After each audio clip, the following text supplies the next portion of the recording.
Gaurav, you seem to agree with General Malik, where you wanted elections to be delayed. Why? So, I want the situation to be better. Postpone elections, perhaps not, but at least hit Pakistan so that Pakistan knows if it tries to disrupt elections, there are costs. Unfortunately, no, for surely a large Pakistan already knows that. So it's testing you once again. Remember, it tested Prime Minister Narendra Modi in 2014 when he was being sworn in. There was a terror attack on our consulate in Afghanistan. So they were waiting to see what kind of response follows.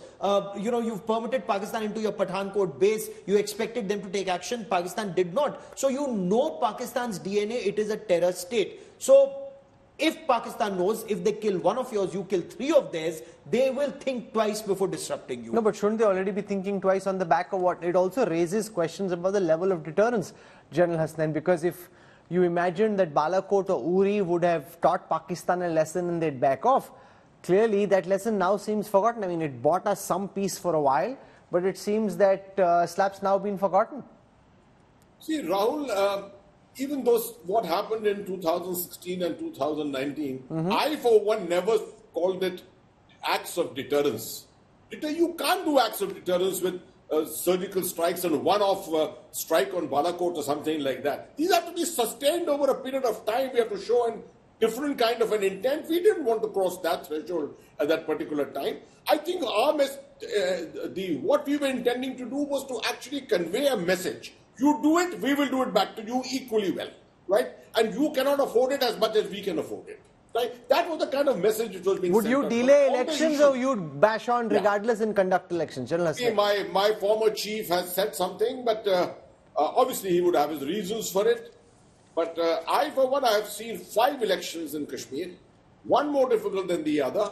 I've stood at Avantipur and seen the entire South Kashmir burning during an election. But I would still say elections, that is, to use an Urdu word, that is the darumadar. That is the acme of all success. If you get your elections into place, if you have a civilian government once again back in place, if the aspirations of the Kashmiri people of restoration of the state of Jammu and Kashmir to its status of being a state is all done, you will have won this war completely. I don't think we should be stopping it. I travelled through North Kashmir during this Lok Sabha election. I'm pretty sure, Dr. Kartha, that if assembly elections are held, the level of participation should be higher than what we saw during the Lok Sabha election. So that is directly people electing their own government. There would be, if by then we restore statehood, it would be even higher. Even if statehood is not restored, the level of participation would be even higher than the Lok Sabha elections. Do you think it makes sense to carry out the elections as the Supreme Court has mandated before the end of September? Or would you suggest, like General Malik does, that we delay it? I absolutely oppose what General Malik says. There's no two ways. Your Lok Sabha elections are a testimony that the people of Jammu and Kashmir believe in your democracy. And they stood up and they voted for the people they wanted.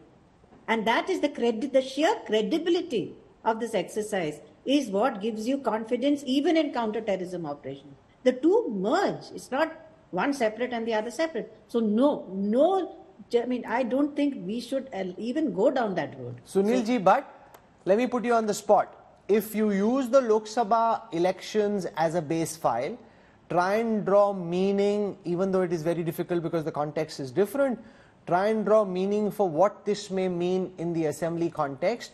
Who do you think might be in pole position to form the next state government or the next union territory government in Jammu and Kashmir?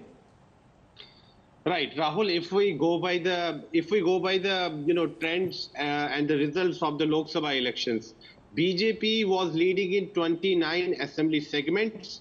National Conference was leading in 34 assembly segments, and Engineer Rashid was leading in 14 segments, and Congress Party 7 to 8 segments. So it seems that if this same result gets repeated during the assembly election, we may see a hung house, we may see a fractured mandate, and then the two parties, whether it's the BJP or National Conference or say National Conference or Congress, they will have to ally and form the government.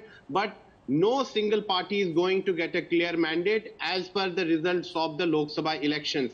There is a possibility that there is this buzz in the political circles here in Jammu and Kashmir that National Conference and BJP may tie up post-poll. However, National Conference has made it, categorically clear that they are not going to tie up with the BJP. But if you remember, Rahul, some time back, I had interviewed Farooq Abdullah, and he had said that he's open to joining the NDA. Later on, Umar Abdullah had to do the damage control. He addressed a press conference. He said, no, there is no such possibility. So any possibility can emerge after the assembly elections. But if voters in Kashmir start thinking that NC is a vote for an NDA government in Srinagar, then the NC will have its own problems, and the likes of Engineer Rashid and his ilk might get strengthened. So it's a mess. You can't look at this Lok Sabha election and draw meaning very concretely about what this means for the assembly election, but that's a very, very fascinating election, and I hope that we go ahead, regardless of what my dad's former boss said, I hope that we go ahead and